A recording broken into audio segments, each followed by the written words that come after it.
Tá chegando a hora do vestibular ESPM. Você sabe como ele funciona? No episódio de hoje, você conhece o processo seletivo para ingressar na instituição que forma os líderes do mercado nacional e internacional. Primeira jornada.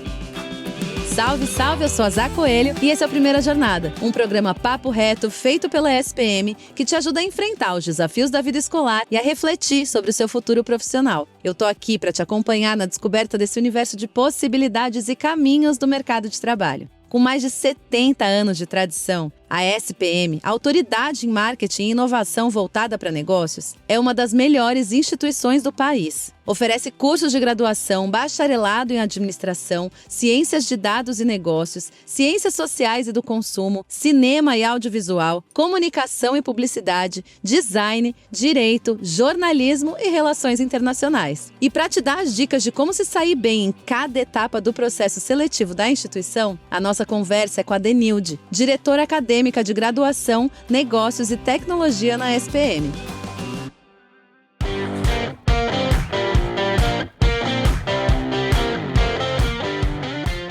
Seja muito bem-vindo à Primeira Jornada, Denilde.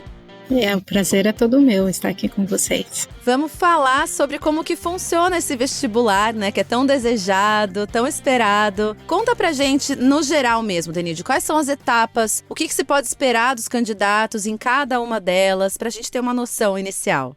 A primeira etapa é fazer a inscrição, que é feita no nosso site. Então, o candidato tem que ir lá, escolher o curso, escolher qual vai ser a unidade que ele vai querer estudar, se é São Paulo ou Rio de Janeiro. E aí, depois, a gente tem a segunda etapa, que é o agendamento da entrevista. Se a pessoa, quando ela já se inscreve e faz a confirmação da inscrição, pagando o boleto, automaticamente já é feita uma alocação de horário para que ela possa fazer a entrevista. E aí essa entrevista que dura 30 minutos, tem um tema que já também está indicado no nosso edital, e aí a pessoa fala com um professor responsável que ia conduzir essa entrevista. E a terceira, fase é a nossa fase da prova, que é feita presencialmente, e ela tem 80 questões mais uma redação. Então, que vai acontecer no dia 29/11 no Rio de Janeiro e dia 30/11 também no Rio e em São Paulo. Então, essas são as 3 fases do nosso processo de vestibular. E aí a gente pensa nessa parte do vestibular em si, né? A gente tem as matérias que são cobradas no vestibular e eu queria saber se a ESPM tem alguma prioridade de conteúdo, é mais voltado para alguma área específica, a nossa estudante tem que direcionar esse estudo para alguma matéria específica? Na prova, ela tem perguntas e questões de português, de matemática, inglês, questões de humanidades, e questões culturais, e uma redação.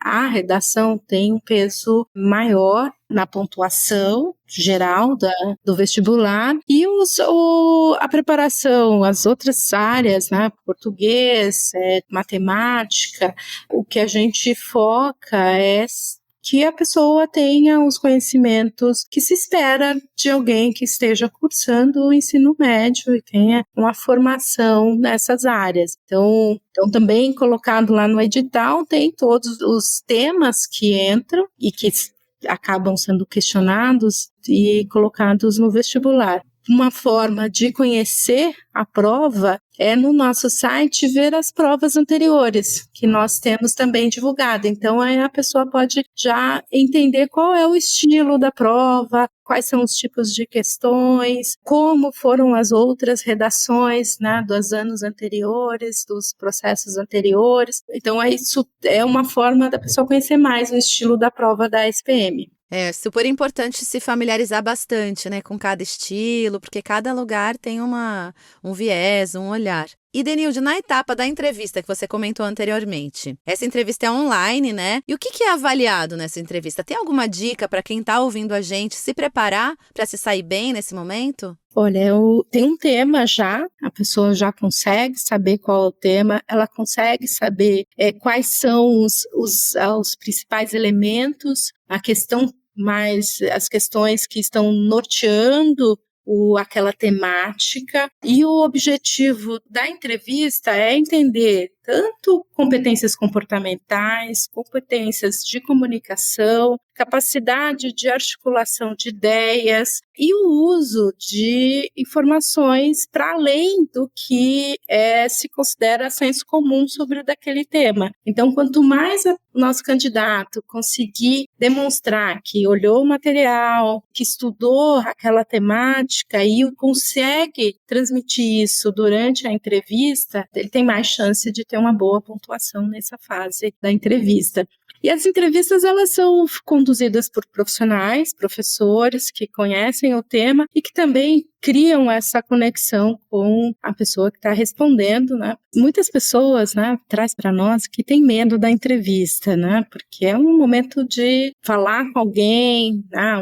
É uma entrevista de 30 minutos, então você tem que ter uma capacidade de articulação das ideias, de organizar o seu pensamento e demonstrar que entendeu, né, a proposta do tema e se aprofundou na defesa daquela questão. Então, esse processo, a pessoa tem que estar tranquila. E por isso ela tem que entender que é um momento de avaliação, mas é também um momento em que ela possa se expressar, trazer o componente mais pessoal dela e consegue transmitir para o entrevistador o domínio, mas também outras competências que vão ser fundamentais na carreira e também na jornada enquanto estudante universitário. Não é para ficar com medo da entrevista, é poder ter uma oportunidade de se expressar para além de uma prova e de uma redação. Aproveitar esse momento, né, Denilde, de mostrar quem é, mostrar suas opiniões, seus pontos de vista. Eu acho que isso é tão saudável e eu acho que, inclusive, é uma coisa diferente do que a gente está acostumado em avaliações. Às vezes tem a coisa mais rígida da avaliação e tal. E esse é um momento até mais, como você falou, mais confortável e mais solto no sentido de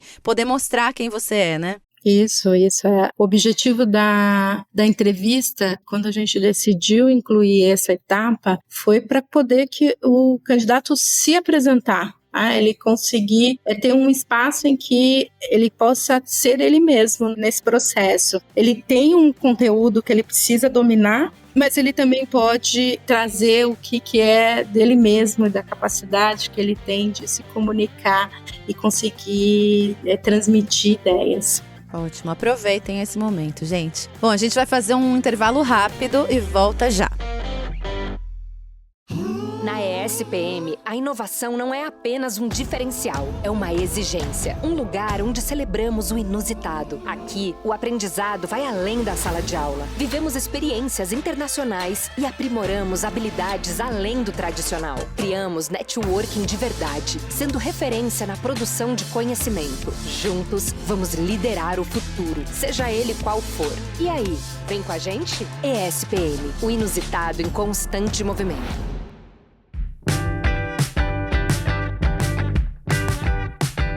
Voltamos, eu continuo conversando sobre o vestibular ESPM com Denilde, diretora acadêmica de graduação, negócios e tecnologia da ESPM. Denilde, no bloco anterior você comentou sobre a redação e o peso que ela tem nesse processo de avaliação, né? Como que os candidatos podem se preparar melhor para essa redação? Quais são os critérios que são avaliados nesse momento? Olha, a redação, ela segue o modelo do Enem, tá? De entender com domínios do texto dissertativo argumentativo, então a habilidade de sustentar uma tese, uma problemática central, oferecer informações baseadas em informações e dados, ela tem que ter essa característica. Obviamente, a capacidade de coesão e coerência textual, o emprego das regras da língua portuguesa, são elementos fundamentais para que você tenha uma boa redação. Então, estudar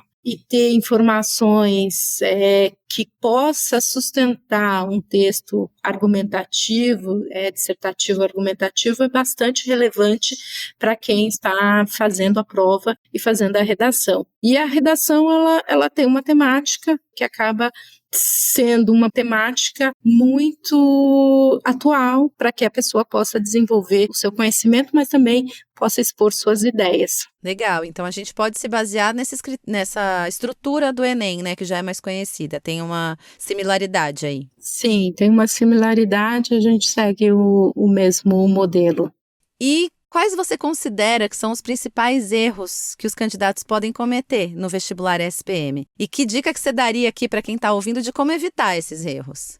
Bom, acho que o erro mais comum é fugir do tema, fazer uma redação que não seja o que está sendo questionado. Então, a dica é ler a proposição, entender o que de fato está sendo solicitado para o candidato e para que ele possa desenvolver. Texto sem estrutura, argumentos muito genéricos, sem o uso e sem fundamentação de informações e de autores que a pessoa possa ter tido contato durante a sua vida, né, de estudante. E erros de português. Esse também é um ponto bastante comum e que acaba tirando muitos da nota de quem está participando do processo. Então, ler com regularidade outras informações, jornais, portais, lembrar do que você já aprendeu e continuar exercitando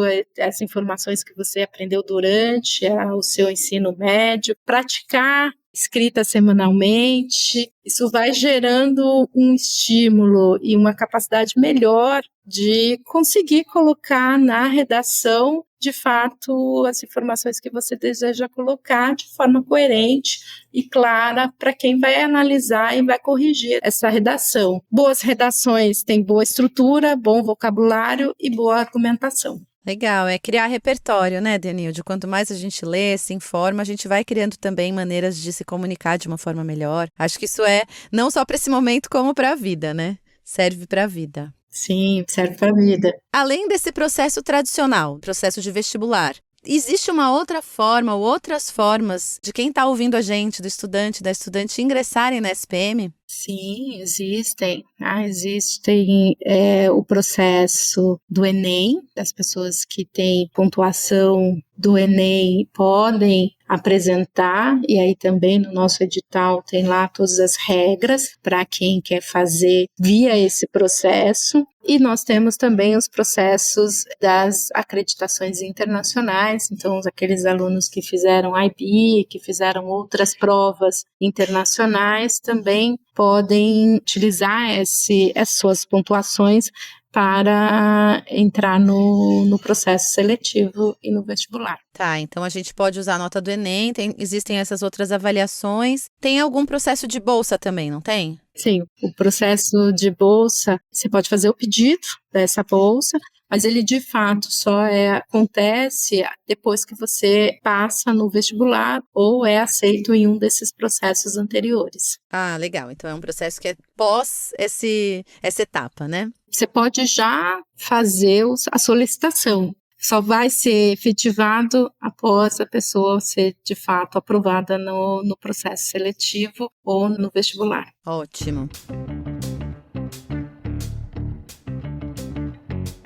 Então, Denilde, para encerrar, a gente tem o nosso quadro Dica de Mestre, que é um quadro onde a gente quer saber de vocês dicas que talvez se vocês tivessem ouvido lá atrás, poderiam ter facilitado essa carreira, facilitado a vida profissional. Você tem alguma coisa para dizer? Uma dica para quem está ouvindo a gente? A dica primeiro é escolher o que você gosta de fazer, né? Qual o curso que você se identifica. Independente do que as pessoas pensam ou do que possa ser visto como um curso mais da moda ou não, você vai ter sucesso na sua carreira quando você fizer o que você gosta. Então, escolher um curso que tem afinidade com você, acho que é a primeira coisa para um vestibular, para quem está nesse momento de entrada na universidade.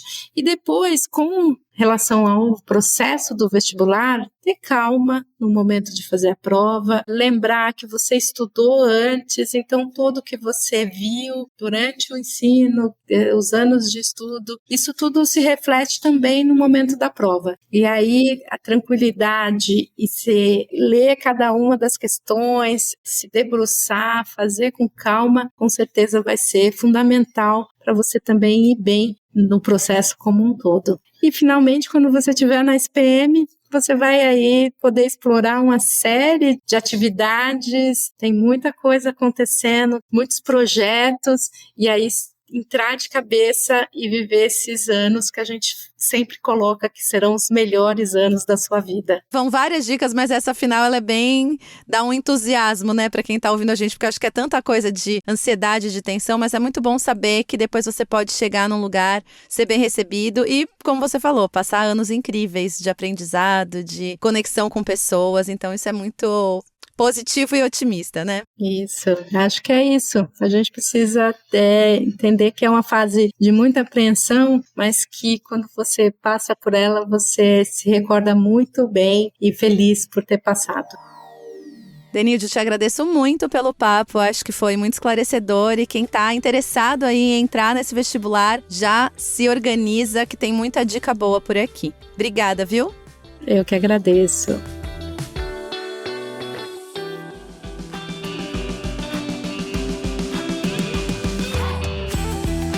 E aí, preparado para o vestibular ESPM? Te desejamos sucesso para que você venha para os melhores desafios da sua vida. Não se esqueça de seguir o Primeira Jornada na sua plataforma de podcasts preferida e avaliar o programa.